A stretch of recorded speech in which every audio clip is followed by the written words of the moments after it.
Exhortación Apostólica Familiares Consortio de su Santidad Juan Pablo II, al Episcopado, al clero y los fieles de toda la Iglesia sobre la misión de la familia cristiana del mundo actual.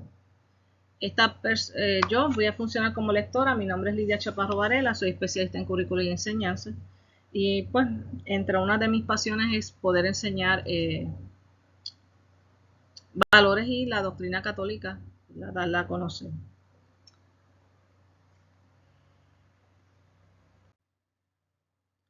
Introducción. La Iglesia al servicio de la familia. La familia, en los tiempos modernos, ha sufrido quizás, como ninguna otra institución, la acometida de las transformaciones amplias, profundas y rápidas de la sociedad y de la cultura. Muchas familias viven esta situación permaneciendo fieles a los valores que constituyen el fundamento de la institución familiar. Otras se sienten inciertas y desanimadas de cara a su cometido, e incluso en estado de duda o de ignorancia respecto al significado último y a la verdad de la vida conyugal y familiar. Otras, en fin, a causa de diferentes situaciones de injusticia, se ven impedidas para realizar sus derechos fundamentales. La Iglesia, consciente de que el matrimonio y la familia constituyen uno de los bienes más preciosos de la humanidad. Quiere decir sentir en su voz y ofrecer su ayuda a todo aquel que, conociendo ya el valor del matrimonio y de la familia, trata de vivirlo fielmente. A todo aquel que en medio de la incertidumbre o de la ansiedad busca la verdad, y a todo aquel que se ve injustamente impedido para vivir con libertad el propio proyecto familiar. Sosteniendo a los primeros, iluminando a los segundos y ayudando a los demás, la Iglesia ofrece su servicio a todo hombre preocupado por los destinos del matrimonio y la familia. De manera especial se dirige a los jóvenes que están para emprender su camino hacia el matrimonio y la familia, con el fin de abrirles nuevos horizontes, ayudándoles a descubrir la belleza y la grandeza de la vocación al amor y al servicio de la vida. El sínodo de 1980, a continuación de los sínodos anteriores, dice: una señal de este profundo interés de la Iglesia por la familia ha sido el último sínodo de los obispos celebrado en Roma el 26 de septiembre al 25 de octubre de 1980. Fue continuación natural de los anteriores. En efecto, la familia cristiana es la primera comunidad llamada a anunciar el Evangelio a la persona humana en desarrollo y a conducirla a la plena madurez humana y cristiana mediante una progresiva educación y catequesis. Es más, el reciente sínodo conecta idealmente, en cierto sentido, con el que abordó el tema del sacerdocio ministerial y de la justicia en el mundo contemporáneo.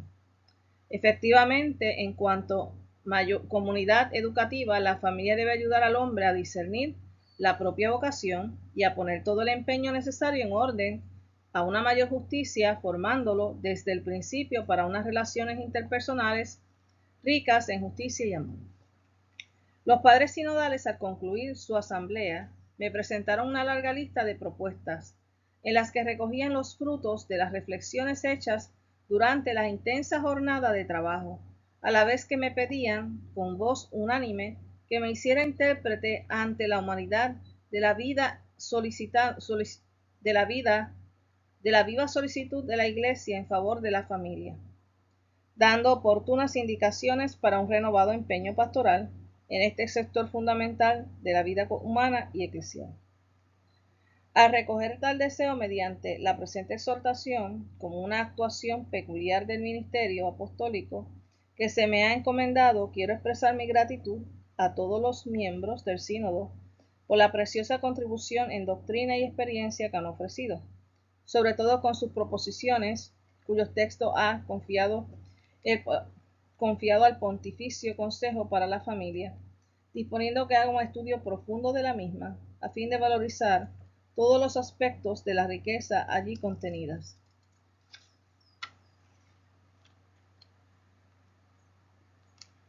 El bien precioso del matrimonio y de la familia.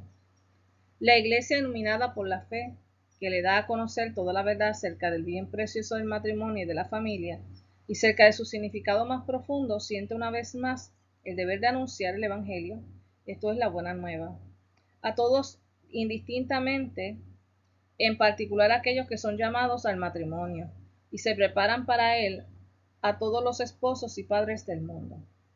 Está íntimamente convencida de que sólo con la aceptación del Evangelio se realiza de manera plena toda esperanza puesta legítimamente en el matrimonio y en la familia. Queridos por Dios, con la misma creación, matrimonio y familia están internamente ordenados a realizarse en Cristo y tienen necesidad de su gracia para ser curados de las heridas del pecado y ser devueltos a su principio, es decir, al conocimiento pleno y a la realización integral del designio de Dios. En un momento histórico en que la familia es objeto de muchas fuerzas que tratan de destruirla o deformarla, la Iglesia, consciente de que el bien de la sociedad y de sí misma, cuán profundamente vinculado al bien de la familia, siente de manera más viva y anunciante su misión de proclamar a todos los designios de Dios sobre el matrimonio y la familia, asegurando su plena vitalidad, así como su promoción humana y cristiana, contribuyendo de este modo a la renovación de la sociedad y del mismo pueblo de Dios.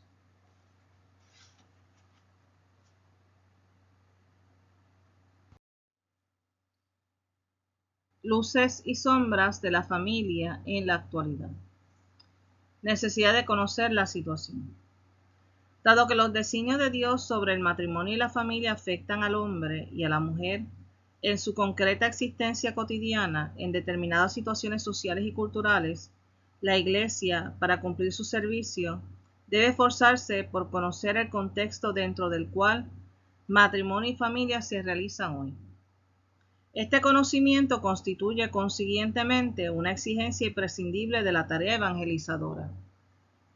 En efecto, es a las familias de nuestro tiempo a las que la Iglesia debe llevar el inmutable y siempre nuevo Evangelio de Jesucristo, y son a su vez las familias implicadas en las presentes condiciones del mundo las que están llamadas a acoger y a vivir el proyecto de Dios sobre ellas. Es más, las exigencias y llamadas del Espíritu Santo resuenan también en los acontecimientos mismos de la historia. Por tanto, la Iglesia puede ser guiada a una comprensión más profunda del inagotable misterio del matrimonio y de la familia, incluso por las situaciones interrogantes, ansia y esperanza de los jóvenes, de los esposos y de los padres de hoy. A esto hay que añadir una ulterior reflexión de especial importancia en los tiempos actuales. No raras veces al hombre y a la mujer de hoy día, que están en búsqueda sincera y profunda de una respuesta a los problemas cotidianos y graves de su vida matrimonial y familiar, se les ofrecen perspectivas y propuestas seductoras, pero que en diversas medidas comprometen la verdad y la dignidad de la persona humana. Se trata de un ofrecimiento sostenido con frecuencia por una potente y capilar organización de los medios de comunicación social que ponen sutilmente en peligro la libertad y la capacidad de juzgar con objetividad. Muchos son conscientes de este peligro que corre la persona humana y trabajan en favor de la verdad. La Iglesia, con su discernimiento evangélico, se une a ellos, poniendo a disposición su propio servicio a la verdad, libertad y dignidad de todo hombre y mujer. El discernimiento hecho por la Iglesia se convierte en el ofrecimiento de una orientación a fin de que se salve y realice la verdad y la dignidad plena del matrimonio y de la familia. Tal discernimiento se lleva a cabo con el sentido de la fe, que es un don participado por el Espíritu Santo a todos los fieles. Es por tanto obra de toda la Iglesia según la diversidad de los diferentes dones y carismas que juntos y según la responsabilidad propia de cada uno cooperan para uno más hondo conocimiento y actuación de la palabra de Dios. La Iglesia, consiguientemente, no lleva a cabo el propio discernimiento evangélico únicamente por medio de los pastores, quienes enseñan en nombre y con el poder de Cristo, sino también por medio de los seglares. Cristo lo constituye sus testigos y les dota del sentido de la fe y de la gracia de la palabra. Acta 2, del 17 al 18. Apocalipsis 19:10, para que la virtud del Evangelio brille en la vida diaria familiar y social.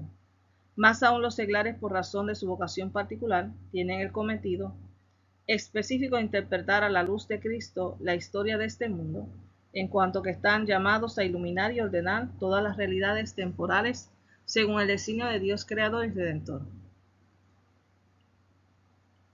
El sentido sobrenatural de la fe no consiste, sin embargo, única o necesariamente en el consentimiento de los fieles. La Iglesia, siguiendo a Cristo, busca la verdad que no siempre coincide con la opinión de la mayoría. Escucha la conciencia y no al poder, en lo cual defiende a los pobres y despreciados. La Iglesia puede recurrir también a la investigación sociológica y estadística cuando se revele útil para captarle el contexto histórico dentro del cual la acción pastoral debe desarrollarse y para conocer mejor la verdad. No obstante, tal investigación por sí sola no debe considerarse sin más expresión del sentido de la fe. Dado que es cometido del ministerio apostólico, asegurar la permanencia de la Iglesia en la verdad de Cristo e introducirla en ella cada vez más profundamente, los pastores deben promover el sentido de la fe en todos los fieles, valorar y juzgar con autoridad la ingenuidad de sus expresiones, educar a los creyentes para un discernimiento evangélico cada vez más maduro, para hacer un auténtico discernimiento evangélico en las diversas situaciones y culturas en que el hombre y la mujer viven su matrimonio y su vida familiar. Los esposos y padres cristianos pueden y deben ofrecer su propia e insustituible contribución. A este cometido les habilita su carisma y don propio, el don del sacramento del matrimonio. Ahora vamos a hablar sobre la situación de la familia en el mundo de hoy. La situación en que se halla la familia presenta aspectos positivos y aspectos negativos, signos, los unos de la salvación de Cristo operante del mundo, signos los otros del rechazo del hombre, opone al amor de Dios. El efecto, por una parte, existe una conciencia más viva en la libertad personal y una mayor conciencia en la calidad de las relaciones interpersonales en el matrimonio, a la promoción de la dignidad de la mujer, a la procreación responsable, a la educación de los hijos. Se tiene además conciencia de la necesidad de desarrollar relaciones entre las familias, en orden de una ayuda recíproca espiritual y material. El conocimiento de la misión eclesial propia de la familia, a su responsabilidad en la construcción de una sociedad más justa. Por otra parte, nos faltan, sin embargo, signos de preocupante degradación de algunos valores fundamentales, una equivocada concepción teórica y práctica de la independencia de los cónyuges entre sí, las graves ambigüedades cerca de la relación de autoridad entre padres e hijos, las dificultades concretas que con frecuencia experimenta la familia en la transmisión de los valores, y el número cada vez mayor de divorcios, la plaga del aborto, el recurso cada vez más frecuente de la esterilización, la instauración de una verdadera y propia mentalidad anticoncepcional.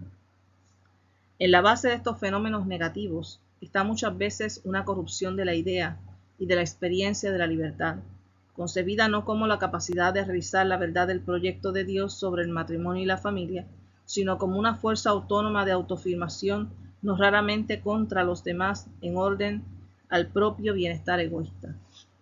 Merece también nuestra atención el hecho de que en los países del llamado tercer mundo a las familias le faltan muchas veces, bien sea los medios fundamentales para la supervivencia, como son el alimento, el trabajo, la vivienda, las medicinas, bien sean las libertades más elementales. En cambio, en los países más ricos, el excesivo bienestar y la mentalidad consumística, paradójicamente única a una cierta angustia e incertidumbre ante el futuro, quitan a los esposos la generosidad y la valentía de suscitar nuevas vidas humanas, y así la vida en muchas ocasiones no se ve ya como una bendición, sino como un peligro que hay que defenderse. La situación histórica en que vive la familia se presenta pues como un conjunto de luces y sombras.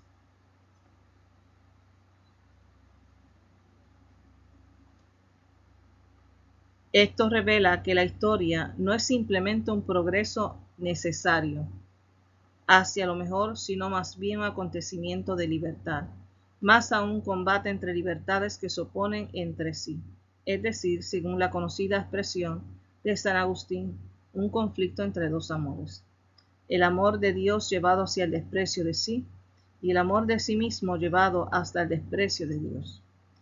Se sigue de ahí que solamente la educación en el amor enraizado en la fe puede conducir a adquirir la capacidad de interpretar los signos de los tiempos, que son la expresión histórica de este doble amor.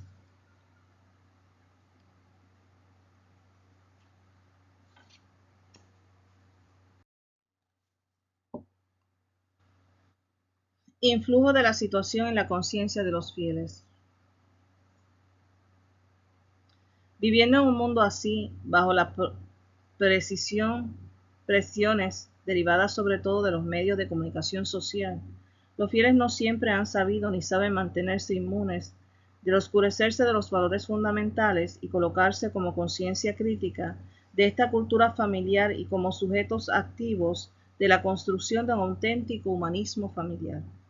Entre los signos más preocupantes de este fenómeno, los padres sinodales han señalado en particular la facilidad del divorcio y del recurso de una nueva unión por parte de los mismos fieles, la aceptación del matrimonio puramente civil, en contradicción con la vocación de los bautizados a desposarse en el Señor, la celebración del matrimonio sacramento no movidos por una fe viva, sino por otros motivos, y el rechazo de las normas morales que guían y promueven el ejercicio humano y cristiano de la sexualidad dentro del matrimonio.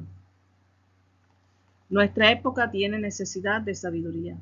Se plantea así a toda la Iglesia el deber de una reflexión y de un compromiso profundos para que la nueva cultura que está emergiendo sea íntimamente evangelizada, se reconozcan los verdaderos valores, se defiendan los derechos del hombre y de la mujer y se promueva la justicia en las estructuras mismas de la sociedad. De este modo, el nuevo humanismo no apartará a los hombres de su relación con Dios, sino que los conducirá a ella de manera más plena. En la construcción de tal humanismo, la ciencia y las aplicaciones técnicas ofrecen nuevas e inmensas posibilidades. Sin embargo, la ciencia, como consecuencia de las opciones políticas que deciden su dirección de investigación y sus aplicaciones, se usan a menudo contra su significado original, la promoción de la persona humana. Se hace pues necesario recuperar por parte de todos la conciencia de la primicia de los valores morales, que son los valores de la persona humana en cuanto tal. Volver a comprender el sentido último de la vida y de sus valores fundamentales es el gran e importante cometido que se impone hoy día para la renovación de la sociedad. Solo la conciencia de la primicia de estos permite un uso de las inmensas posibilidades puestas en manos del hombre por la ciencia, un uso verdaderamente orientado como fin a la promoción de la persona humana en toda su verdad, en su libertad y dignidad. La ciencia está llamada a ser aliada de la sabiduría. Por tanto, se puede aplicar también a los problemas de las familias la palabra del Concilio Vaticano II. Nuestra época, más que ninguna otra, tiene necesidad de esta sabiduría para humanizar todos los nuevos descubrimientos de la humanidad. El destino futuro del mundo corre peligro si no se forman hombres más instruidos en esta sabiduría. La educación de la conciencia moral que hace a todo hombre capaz de juzgar y discernir los modos adecuados para realizarse según su verdad original se convierte así en una exigencia prioritaria e irrenunciable. En la alianza de la sabiduría divina, la que debe ser más profundamente reconstituida en la cultura actual. De tal sabiduría todo hombre ha sido hecho partícipe por el mismo gesto creador de Dios. Y es únicamente en la fidelidad de esta alianza como las familias de hoy estarán en condiciones de influir positivamente en la construcción de un mundo más justo y fraterno. Gradualidad y conversión. A la injusticia originada por el pecado que ha penetrado profundamente también en las estructuras del mundo de hoy y que con frecuencia pone obstáculos a la familia en la plena realización de sí misma y de sus derechos fundamentales, debemos oponernos todos con una conversión de la mente y del corazón, siguiendo a Cristo crucificado en la renuncia del propio egoísmo. Semejante conversión no podrá dejar de ejercer una influencia beneficiosa y renovadora incluso en las estructuras de la sociedad. Se pide una conversión continua y permanentemente, que aunque exija el alejamiento interior de todo mal y la adhesión al bien con su plenitud, se actúa sin embargo concretamente con pasos que conducen cada vez más lejos. Se desarrolla así un proceso dinámico que avanza gradualmente con la progresiva integración de los dones de Dios y de las exigencias de su amor definitivo y absoluto de toda la vida personal y social del hombre. Por esto es necesario un camino pedagógico de crecimiento con el fin de que los fieles, las familias y los pueblos, es más, la misma civilización, partiendo de lo que han recibido ya del misterio de Cristo, sean conducidos pacientemente más allá hasta llegar a un conocimiento más rico y a una integración más plena de este misterio de su vida. Inculturación. Está en conformidad con la tradición constante de la Iglesia el aceptar de las culturas de los pueblos todo aquello que está en condiciones de expresar mejor las inagotables riquezas de Cristo. Solo con el concurso de todas las culturas, tales riquezas podrán manifestarse cada vez más claramente y la Iglesia podrá caminar hacia un conocimiento cada día más completo y profundo de la verdad que le ha sido dada ya enteramente por su Señor. Teniendo presente el doble principio de la compatibilidad con el Evangelio de las varias culturas a asumir y de la comunión con la Iglesia Universal, se debe proseguir en el estudio, en especial por parte de las conferencias episcopales y de los dicasterios competentes de la curia romana, y en el empeño pastoral para que esta inculturación de la fe cristiana se lleve a cabo cada vez más ampliamente, también en el ámbito de matrimonio y de la familia. Es mediante la inculturación como se camina hacia la reconstitución plena de la alianza de la sabiduría de Dios, que es Cristo mismo. La Iglesia entera quedará enriquecida también por aquellas culturas que, aún privadas de tecnología, abundan en sabiduría humana y están vivificadas por profundos valores morales. Para que sea clara la meta y consiguientemente quede indicado con seguridad el camino, el sínodo justamente ha considerado a fondo, en primer lugar, el proyecto original de Dios acerca del matrimonio y de la familia. Ha querido volver al principio, siguiendo las enseñanzas de Cristo. Mateo 19:4 y siguiente. Esta primera parte de la encíclica fue escrita por su santidad Juan Pablo II. Toda la encíclica fue escrita por su santidad Juan Pablo II.